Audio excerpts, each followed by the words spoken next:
Assalamualaikum warahmatullahi wabarakatuh. Salam sejahtera untuk kita semua. Om Swastiastu, Namo Buddhaya, salam kebajikan, Rahayu. Bapak Ibu Guru, para kepala sekolah, kepala madrasah, dan kepala PKBM yang saya hormati dan saya banggakan.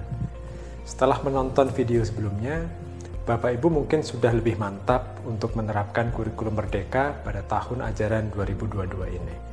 Tapi sebelum benar-benar memutuskan, pastikan bahwa Bapak Ibu memahami perubahan apa saja yang harus dilakukan sebagai konsekuensi dari penerapan kurikulum Merdeka.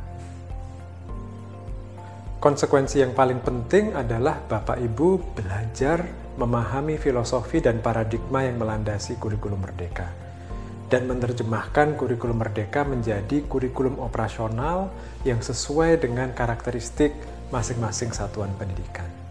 Ada 3 hal yang perlu diketahui untuk menerjemahkan kurikulum Merdeka menjadi kurikulum operasional, yaitu menerjemahkan capaian pembelajaran menjadi alur tujuan belajar, merancang pembelajaran berbasis proyek, dan menyusun struktur kurikulum operasional untuk satuan pendidikan.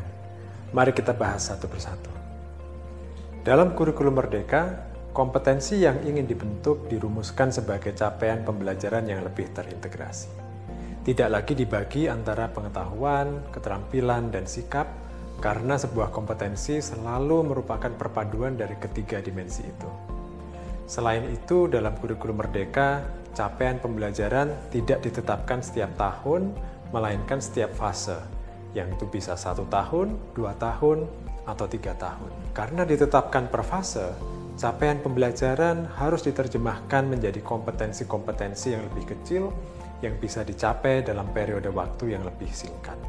Dengan kata lain, satuan pendidikan harus merumuskan alur tujuan pembelajarannya sendiri. Selain menerjemahkan capaian pembelajaran menjadi alur tujuan belajar, satuan pendidikan juga harus merancang pembelajaran berbasis proyek. Struktur kurikulum Merdeka dibagi menjadi 2, yaitu intrakurikuler dan co-kurikuler. Bagian co-kurikuler inilah yang berisi pembelajaran berbasis proyek. Pembelajaran berbasis proyek ini sebenarnya tidak mengacu pada satu metode pembelajaran yang spesifik. Ini adalah istilah yang menggambarkan pembelajaran dengan beberapa ciri. Pertama, pembelajaran ini bersifat lintas mata pelajaran, sehingga mendorong murid untuk melihat keterkaitan antara materi dari satu pelajaran dengan pelajaran yang lainnya.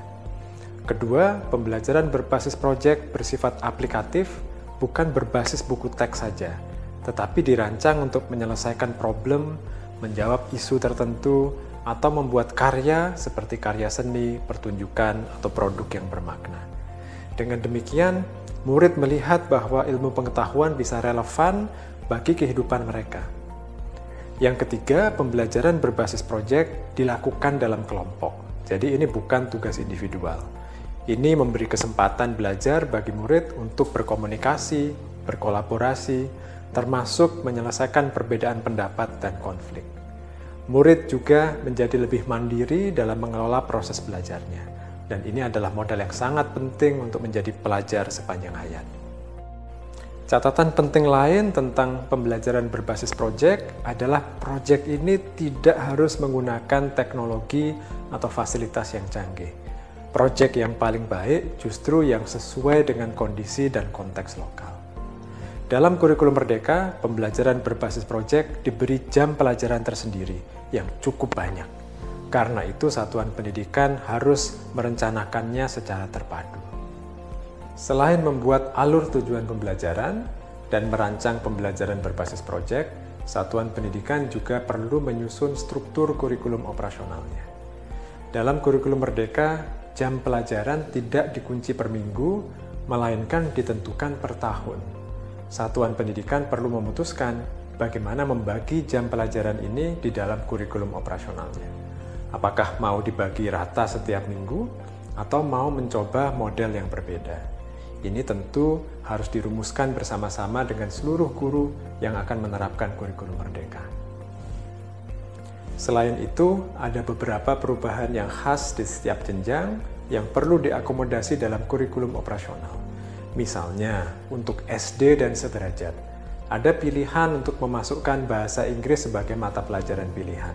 Satuan pendidikan perlu memutuskan apakah ini sesuai dengan visi misi sekolah, dan jika demikian, persiapan apa yang perlu dilakukan oleh sekolah.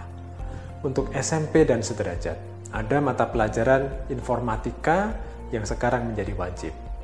Untuk SMA dan sederajat, tidak ada lagi peminatan IPA, IPS, dan bahasa. Hal ini diganti dengan pilihan mata pelajaran di kelas 11 dan 12. Ini tentu perlu penyesuaian yang kreatif oleh satuan pendidikan. 3 hal ini, yaitu menerjemahkan capaian pembelajaran menjadi alur tujuan belajar, merancang pembelajaran berbasis proyek, dan menyusun struktur kurikulum operasional satuan pendidikan, adalah konsekuensi dari penerapan kurikulum merdeka.